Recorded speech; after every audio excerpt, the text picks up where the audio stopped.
नमस्कार, स्वागत है आप सभी का आज हमारे इस नए एपिसोड में, जिसमें हम आज ये डिस्कस करेंगे कि भारतीय शिक्षा बोर्ड की क्लास 6 की जो भारत बोर्ड की पुस्तक है यानी सोशल साइंस की जो किताबें हैं वो किस प्रकार से अन्य दूसरी किताबों से भिन्न है और किस प्रकार से उनका जो हम महत्व है वो हम हमारे जो गेस्ट हैं हमारे साथ जवाहरलाल नेहरू यूनिवर्सिटी के प्रोफेसर माधव गोविंद जी जो स्कूल ऑफ सोशल साइंस से बिलोंग करते हैं, तो उनके साथ हम चर्चा करेंगे। जो हमारे प्रश्न हैं इन किताबों से संबंधित उनको लेकर हम कुछ सवाल पूछेंगे सर से। सर मैं आपका स्वागत करती हूँ। जी नमस्ते।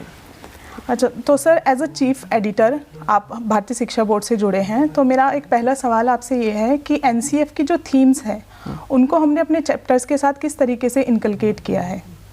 देखिए, जो भारतीय शिक्षा बोर्ड की जो किताबें लिखी जा रही हैं या जो अभी तक बनाई गई हैं उसमें हमने नेशनल एजुकेशन पॉलिसी 2020 और जो नेशनल करिकुलम फ्रेमवर्क 23 बना हुआ है उसको उसके सारे गाइडलाइंस को ध्यान में रखते हुए उनका जो चैप्टराइजेशन किया गया है, जो विषय का कवरेज है, जो प्रोग्रेशन है एक स्टेज से दूसरे स्टेज पर ले जाने के लिए सभी को बहुत ही ध्यानपूर्वक रखा गया है। और ये हमेशा कोशिश की गई है कि जो उसका मूलभूत उद्देश्य है, जो उसका पर्पज है, वो सभी बिंदु उसमें शामिल हों और बच्चों को जिससे सरलता हो और सुगमता हो उसको सीखने में। जी सर, बिल्कुल। इससे तो यही लगता है कि एनसीएफ की जो थीम्स है उनके साथ हमारी बुक्स के चैप्टर्स की जो डिज़ाइनिंग है वो एकदम कॉम्प्रिहेंसिव और इंटीग्रेटेड वे में की गई है। जी आगे बढ़ते हैं सर। मेरा सवाल है कि बीएसबी की जो सोशल साइंस की हमारी भारत बोर्ड की किताबें हैं उसमें हमने इंटीग्रेशन के ऊपर ज़्यादा ध्यान दिया है, जैसे हिस्ट्री, ज्योग्राफी, इकनॉमी और पॉलिटी के सभी यूनिट्स को हमने एक साथ एक ही बुक में रखा है। तो सर इस इंटीग्रेशन के बारे में मैं ये जानना चाहूँगी कि हमारा एक सिंगल बुक बनाने के पीछे क्या विचार था? जी देखिए, जनरली क्या होता है कि हम जब भी समाजशास्त्र या सामाजिक विज्ञान को पढ़ते हैं तो उसमें एक दृष्टिकोण होता है कि इकोनॉमिक्स अलग होता है, हिस्ट्री अलग होता है, ज्योग्राफी अलग होता है, सोशल साइंस अलग होता है। लेकिन प्राइमरी लेवल पर बच्चों को एक कम्प्रिहेंशन समझने के लिए इसका बुक का अगर टाइटल आप देखिए, ये दिया हुआ भारत बोध। तो भारत बोध के बारे में यानी भारत की संस्कृति के बारे में, भारत के इतिहास के बारे में, भारत की ज्योग्राफी के बारे में, भारत की जो आर्थिक गतिविधियां थी उनके बारे में जानने के लिए एक कम्प्रिहेंसिव इंटीग्रेटेड बुक चाहिए। अगर बच्चा अलग अलग इकोनॉमिक्स की एक अलग किताब पढ़ता है, हिस्ट्री की अलग किताब पढ़ता है या ज्योग्राफी की अलग किताब पढ़ता है तो वो ये नहीं लिंक कर पाता है कि किसी भी जगह की जो आर्थिक स्थितियां हैं वो वहाँ की ज्योग्राफी से कैसे प्रभावित होती है, जो कल्चर एक जहाँ की डेवलप होती है वो वहाँ की आर्थिक स्थिति और ज्योग्राफी से कैसे डिटरमाइन होती है। तो जो ये इंटीग्रेट करने का मुख्य हम लोग का उद्देश्य था, जो पर्पज़ ये था कि बच्चों के अंदर एक समग्रता का विकास उसके अंदर आए, समझ आए कि अगर वो किसी पर्टिकुलर क्षेत्र में रह रहा है तो उस पर्टिकुलर क्षेत्र में किस प्रकार की ज्योग्राफी है।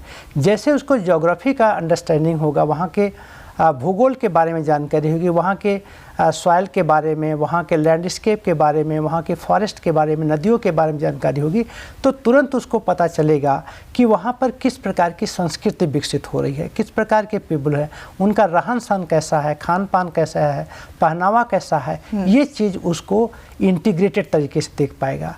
वो सभी इन विषयों का ज्ञान एक साथ अगर इंटीग्रेट करके दिया जाता है तो उसको अच्छी तरह समझ में आता है। यस सर, ये इंटीग्रेशन का जो आपका कॉन्सेप्ट है ये काफ़ी अच्छा है, क्योंकि ऐसा देखा जाता है कि इंटीग्रेशन की कमी की वजह से बच्चों के एक नॉलेज गैप क्रिएट हो जाता है। तो इस हिसाब से एक अच्छा प्रयास ये किया गया है। सर जैसे हमारी किताब की फर्स्ट यूनिट है पीपल एंड कल्चर, तो इस यूनिट का ये नाम रखने के पीछे आपका उद्देश्य क्या रहा था? देखिए, जब बच्चा छठी क्लास में आता है तो सबसे पहले वो ये जानना चाहता है पीपल एंड कल्चर, यानी हम कौन लोग हैं। वो भी समाज का एक व्यक्ति होता है और देखता है कि हमारी एक संस्कृति होती है, कल्चर है, यानी पीपल जो हैं पूरे में कई तरह के लोग रहते हैं, उनकी अलग अलग संस्कृतियाँ होती हैं। तो इसमें उसको ये जानना होता है कि लोग कौन लोग हैं, किस प्रकार के लोग हैं, उनकी भाषा क्या है, उनका धर्म क्या है, उनका विश्वास क्या है, पहनावा है, इन सब को जानने के लिए वो उनकी संस्कृतियों को। तो सबसे पहले व्यक्ति अपने आप को, अपनी संस्कृति को, अपने को जानने के लिए ये पहला चैप्टर इसमें रखा गया है और बहुत कम्प्रिहेंसिव तरीके से देखने का प्रयास इसमें किया गया है। जो मेन इसका उद्देश्य ये रहा है कि वो केवल ना अपने ही क्षेत्र के बारे में, अपने ही जिस भूभाग से आता है उसके बारे में जानकारी मिलेगी, बल्कि उसको ये देख करके अच्छा लगेगा कि भारत जो इतना विशाल देश है उसमें कितने प्रकार की संस्कृतियों का समावेश है। तो वो एक प्रकार के अंदर विहंगम दृष्टि उसको पता चलेगा और वो उसको अप्रिशिएट करेगा। Yes sir. और अपनी संस्कृतियों की इसी समझ को दिखाने के लिए आपने अपनी बुक में पहला ही चैप्टर रखा है डेटा कलेक्शन। तो सर मैं यहाँ ये जानना चाहूँगी कि अभी तक जो हम आर्कियोलॉजिकल और लिटरेरी सोर्सेज के द्वारा अपने इतिहास को जान रहे थे, उसमें डेटा कलेक्शन किस प्रकार हेल्प करेगा बच्चों की? देखिए, जब बच्चा इतिहास को पढ़ने के लिए आता है, वो बच्चे के अंदर या किसी भी व्यक्ति के अंदर ये होता है कि इतिहास तो पुरानी चीज़ होती है। आज के 100, 200, 500, 1000 साल पहले कोई घटना घटी है, तो उन घटनाओं का कैसे आज हमें जानकारी है? कोई किताब लिख के तो गया नहीं है उस समय। घटनाओं का क्या कोई रिकॉर्डिंग होती थी? कैसे उसको समझें? अगर हमें अपने ही क्षेत्र का इतिहास जानना है तो इतिहास कैसे जानेंगे? तो ये जो रखा गया है उस बच्चे के अंदर एक शोध की प्रवृत्ति को बढ़ावा देने के लिए, कि अगर आप किसी चीज़ को कोई ज्ञान प्राप्त करना चाहते हैं, ऐतिहासिक ज्ञान प्राप्त करना चाहते हैं, तो इतिहास का ज्ञान भी एक शोध के द्वारा किया था। और शोध में जो पहला चीज़ होता है कि हमारा आंकड़े क्या होंगे, डेटा क्या होंगे, किस प्रकार के डेटा की हमें ज़रूरत पड़ेगी, तो हम अपने क्षेत्र की इतिहास जान सकते हैं। उदाहरण के तौर पे मैं आपको बताता हूँ, कोई बच्चा अगर अपने गांव में है या अपने टाउन के एरिया में है, वो जानना चाहता है कि ये यहाँ का इतिहास क्या है, ये यहाँ पर अगर कोई परंपरा है, कोई फेस्टिवल है या कोई त्यौहार मनाया जाता है तो वो कैसे मनाया जाता है, कब से मनाया जा रहा है, कौन लोग, इसके पीछे क्या धारणाएं हैं। तो निश्चित रूप से उसको जा कर के डेटा कलेक्ट करना होता है। तो वो डेटा क्या होता है कि आसपास के जगहों पर जाके देखता, कोई आर्कियोलॉजिकल सोर्स नहीं, कोई ऐसी बिल्डिंग है, मॉन्यूमेंट्स है, कोई पेड़ है, कोई नदी है, नाला है, उनके बारे में लोगों की क्या प्रवृत्ति है, क्या बिलीफ है, उसको जानने की कोशिश करता है और फिर इतिहास को उसको गठित करता है। तो डेटा जो होता है, डेटा कलेक्शन की अगर उसको पद्धति से थोड़ा सा उसको परिचय कराया गया है कि कितने प्रकार के डेटा होता है, तो फर्स्ट चैप्टर में ही बच्चे को अंदर ये जानने का हम लोगों ने प्रयास किया है, देने का प्रयास किया है कि बच्चा ये जाने कि कितने प्रकार के डेटा होता है। एक तो हम जो व्यक्तियों से पूछ के प्राप्त करते हैं, एक जो आसपास के समाज में जो मॉन्यूमेंट्स होते हैं वो भी एक प्रकार से जीता जागता हमारा इतिहास ही होता है, तो वो हमें बहुत सारी जानकारी देता है। सर, इतिहास की जो हमारी अभी तक की समझ रही है और जिस प्रकार का आपने दृष्टिकोण ये अपनाया है वो वाकई में बहुत ही अच्छा है जी। तो सर मेरा यहाँ एक नेक्स्ट क्वेश्चन आपसे ये है कि जो इतिहास की घटनाएं और प्रक्रियाएं हैं उनमें कुछ निरंतरता होती है, कुछ परिवर्तन होते हैं, तो सर क्या ये निरंतरता और परिवर्तन आज के जीवन को भी प्रभावित करते हैं? बिल्कुल प्रभावित करते हैं। देखिए, होता क्या है, जब बच्चा पैदा होता है तो वो देखता है कि उसको पैदा होने के साथ ही समाज में बहुत सारी चीज़ें हैं। एक प्रकार का घर है, मकान है, लोगों के पहनावा है, गाड़ी है, मोटर, ये सारी चीज़ों को देखता है आसपास के माहौल पे।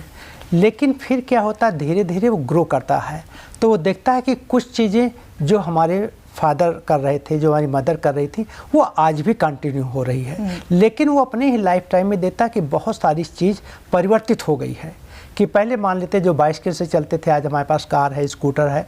पहले हवाई जहाज़ नहीं थे, आज हवाई जहाज़ है। पहले कंप्यूटर नहीं था, आज कंप्यूटर है।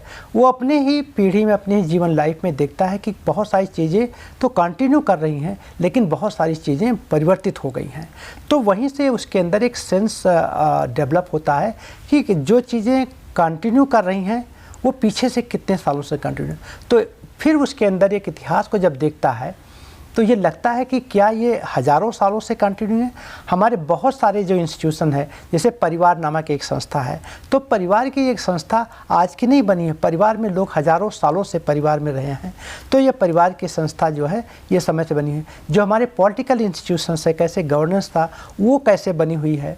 इकोनॉमिक इंस्टीट्यूशंस जो हमारे हैं उसमें वो जानने की कोशिश करता है कि कैसे जो आर्थिक गतिविधियां आज, जैसे एग्रीकल्चर आज से नहीं शुरू हुआ, हज़ारों वर्षों से चल रही है, लेकिन एग्रीकल्चर में क्या परिवर्तन आया। तो ये सारी चीज़ें जो इतिहास में देखता है, वो देखता है कि उसके जीवन में भी प्रभावित हो रही हैं, उसके सामाजिक जीवन में, उसके आर्थिक जीवन में, राजनीतिक जीवन में, सभी में वो परिवर्तन वो देखता है। तो इतिहास तो उसका जीता जागता अपना जीवन का खुद एक अनुभव बन जाता है और उसका जो वर्तमान जीवन है वो इतिहास के साथ जुड़ जाता है और इतिहास को फिर समग्रता से देखता है। बिल्कुल, बहुत बढ़िया सर। जैसे मैं आपकी भारत बोध की जो पुस्तक है उनके चैप्टर्स को देख रही थी, तो मैंने एक चीज़ इसमें नोटिस की कि हमने बच्चों के जीवन को एक सही डायरेक्शन देने के लिए उसमें कई सारे विचारों को समाहित किया है। जैसे कि हमारा एक चैप्टर है कि परिवार और समाज में समानता का महत्व। तो सर ये यूनिट हमारे लोकतंत्र और शासन, साथ ही पीपल एंड कल्चर दोनों को आपस में जोड़ती है। तो सर ये इंटीग्रेशन की क्या महत्व था या इसके पीछे का क्या विचार था कि आपने चैप्टर्स को इंटरलिंक किया है एक दूसरे से? हाँ, देखिए, बच्चा जो कुछ पढ़ता है किताब में और अपने जीवन में देखता है, उसमें कहीं ना कहीं समन्वय होना चाहिए, कुछ कंपैटिबिलिटी होना चाहिए। जब हम उसको पॉलिटिकल साइंस में ये पढ़ाते हैं कि इक्वलिटी होनी चाहिए, तो इक्वलिटी का मतलब जब उसको हम वहाँ पढ़ाएंगे तो उसको लगता है कि इक्वलिटी शुरू कहाँ से होती है। तो वो इसलिए हम लोगों ने किताब में इनकॉर्पोरेट किया है कि वो पहले अपने परिवार में देखता है, परिवार में इक्वलिटी देखता है कि किस तरह जो घर में कोई डिसीजन मेकिंग होती है, तो वो डिसीजन मेकिंग प्रोसेस में कैसे उसकी माँ भी शामिल होती है, वो भी शामिल होता है, उसका भी ओपिनियन ली जाती है, और उसके फादर किस तरह से डिसीजन लेते हैं, तो वहीं पे इक्वलिटी देता है। फिर रिसोर्सेज का कैसे डिस्ट्रीब्यूशन होता है, चाहे वो खाने पीने की चीज़ें हो, पढ़ने की चीज़ें हो, या कोई चीज़ रखने में, तो वो परिवार में जो इक्वलिटी की भावना से देखता है वो फिर बृहद समाज में देखता है। तो इसलिए परिवार और समाज और व्यक्ति अलग नहीं होता है, उसी का एक रिफ्लेक्शन होता है। जो परिवार में चीज़ें होती हैं वही हमारे पॉलिटिकल इंस्टीट्यूशन में होती हैं, इकोनॉमिक एक्टिविटीज़ में भी होती हैं, और सोशल एंड कल्चरल लाइफ में भी होती हैं। तो इन किताबों में इस प्रकार की से इंटरलिंकेजेस दिए गए हैं, जिससे व्यक्ति अपने या बच्चा जो अपने परिवार में अनुभव करता है वो बाहर में भी उसी तरह को उसको देखने का प्रयास करेगा। जी जी सर, ये तो बहुत ही अच्छी बात बताई आपने कि समानता को हमने किस तरीके से अलग अलग लेवल पे डिफाइन किया है, परिवार पे, समाज और राष्ट्र के स्तर पर। तो सर इक्वालिटी के अलावा और कौन सी वैल्यूज़ हमारी किताबों के द्वारा बच्चों को सीखने के लिए मिलेंगी? देखिए, जो हमारे कॉन्स्टिट्यूशनल वैल्यूज़ हैं, किताबों को लिखते वक्त हम लोगों ने हमेशा ये ध्यान रखा है कि जो हमारे संवैधानिक मूल्य हैं, चाहे वो इक्वलिटी हो, चाहे फ्रेटर्निटी हो या लिबर्टी हो, यानी उसको अपने विचारों को व्यक्त करने की अभिव्यक्ति हो, और उसके अंदर एक बंधुत्व की भावना, सर्वत्र बंधुत्व की भावना, आपस में एक समानता की जो भावना है वो भावना उसके अंदर विकसित हो। इसके लिए हम लोगों ने किया क्या है, उसके लिए 2-3 चीज़ों पर हम लोगों ने मुख्य पर ध्यान दिया। एक तो ये है कि जो भी हमारी किताबें हैं उसके जो पात्र लिए गए हैं, उसमें जो नायक हैं, उसमें जो घटनाएं हैं, वो सभी क्षेत्र को रिप्रेजेंट करती हैं। कोई ये नहीं कि एक पर्टिकुलर क्षेत्र को दे रहे हैं, किसी जाति, धर्म या समुदाय को ही कन्फाइन नहीं है, उसमें सभी वर्गों का, सभी समुदायों का, सभी क्षेत्रों का उसमें एक समन्वय है और उनका एक रिप्रेजेंटेशन वहाँ पे है। तो वो हमारी किताबों से व्यक्ति या बच्चा वो सारे कॉन्स्टिट्यूशनल जो हमारे वैल्यू इंश्राइंड किए गए हैं उसको सीखने का प्रयास करता है। सर, इसी से जुड़ा मेरा नेक्स्ट सवाल आपसे ये है कि भारत बोध की जो किताबें हैं उन्हें हमने किस प्रकार से इंटरेस्टिंग बनाया ताकि बच्चे सिर्फ थ्योरी को ना रटे बल्कि वो कुछ प्रैक्टिकल नॉलेज भी उससे ग्रहण करें? देखिए, ये किताबें आप जनरली जब कोई किताब सोशल साइंसेज पढ़ते हैं तो बच्चे उसको बहुत बोरिंग लगता है, इसलिए किताबों को हम लोगों ने स्टार्ट ही किया है तो वो स्टोरी के माध्यम से, जैसे बातचीत से, वो पेरेंट्स से, टीचर से बात करते हुए वो कुछ ऐसे fact day to day life में पड़ता है, ज़िंदगी से, तो जीवन के वास्तविक जो अनुभव है उससे शुरू की जाती है और फिर वो वहाँ से वो बहुत गहन चीज़ को अध्ययन करता है। एक एग्जाम्पल देख के मैं बताता हूँ। जैसे एक था कि एक बच्चा होता है और देखता है कि उसके फादर न्यूज़पेपर पढ़ रहे होते हैं जी। तो न्यूज़पेपर पढ़ते पढ़ते वो सडनली कहते हैं, अरे ये न्यूज़ में निकला हुआ है कि गुजरात के इस जगह पर डायनासोर के अंडे मिले। तो उसके बाद वो लगता है कि अरे ये क्या है, तो वो बोलता है कि यहाँ डायनासोर के अंडे मिले।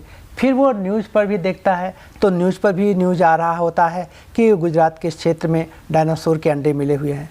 तो वो न्यूज़ एक बना। अब फिर उसके बाद वो बच्चा बोलता है कि इसकी कटिंग दे दो, मैं अपने टीचर के पास ले जाऊंगा और इसको दूंगा। फिर वो टीचर को पास देता है कि ये डायनासोर ये है, कि ऐसी न्यूज़ आई थी। टीचर भी इंटरेस्टेड होते हैं कि ऐसा है। फिर वो उसको पढ़ता है, उसके बारे में और जानकारी प्राप्त करता है कि डायनासोर ये क्या भारत में भी पाए जाते थे, मुझे तो पहले लगता था कि ये केवल अमेरिका में, अफ्रीका में पाए जाते हैं। तो उससे ये लगा केवल यही नहीं, गुजरात में नहीं बल्कि और क्षेत्रों में भी, भारत के अन्य क्षेत्रों, मध्य प्रदेश में, राजस्थान के कुछ और क्षेत्रों में भी डायनासोर के अंडे पाए गए हैं, यानी जीवाश्म से थे। फिर डायनासोर होते क्या हैं? ये लाखों साल पहले पृथ्वी पर बहुत बड़े बड़े जानवर के रूप में थे, वो धीरे कैसे लुप्त होते गए। तो जो चीज़ वो सीखने का प्रयास करता है इस प्रकार के डे टू डे लाइफ से करता है। एक तो चीज़ हम लोगों ने किया।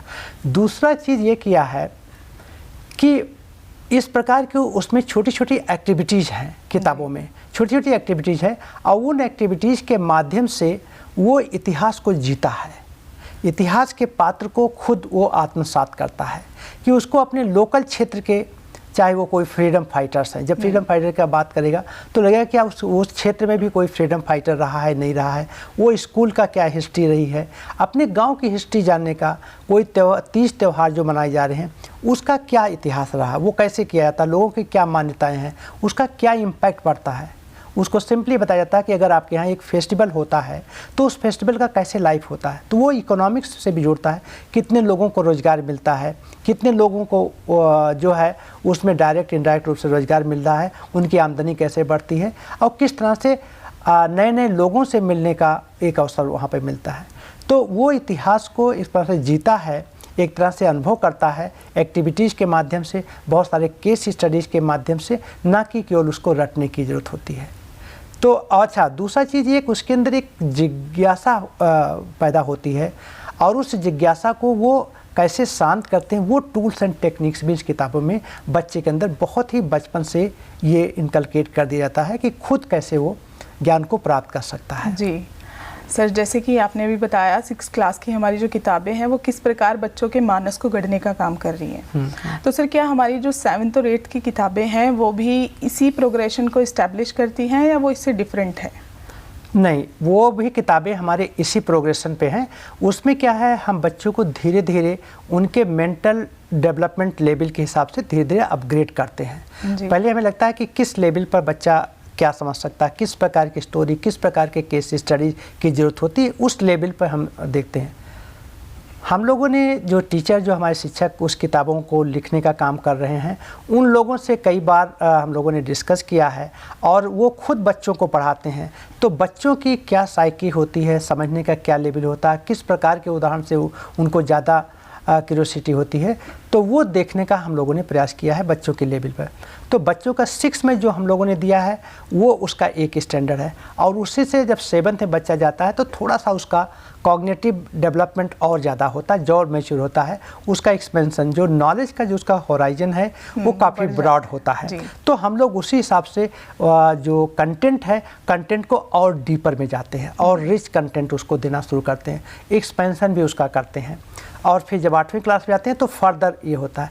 ये एक बेसिक फिलॉसफी भारतीय शिक्षा बोर्ड की रही है कि हम बच्चे के क्रमिक जो विकास होता है, बौद्धिक विकास होता है, उस क्रमिक बौद्धिक विकास के साथ ही अपने कंटेंट को, उसके एक्सरसाइज को और उसके जो इंटरप्रिटेशन है उसको हम और से और ज़्यादा उसको विस्तृत देते जाते हैं। यस सर, बहुत बढ़िया सर। आज आपने जितने भी हमारे सवालों के जवाब दिए उससे हम यही निष्कर्ष निकाल सकते हैं कि हमारी जो 6th क्लास की किताब है वो काफ़ी ज़्यादा इंटरेस्टिंग है। वो बच्चों को एक समग्र मनुष्य के रूप में, एक सभ्य व्यक्तित्व के रूप में गढ़ने में काफ़ी ज़्यादा मददगार होंगी। आपने अपना बिजी शेड्यूल में से वक्त निकाला, उसके लिए बहुत बहुत धन्यवाद सर। जी, thank you so much sir. Thank you.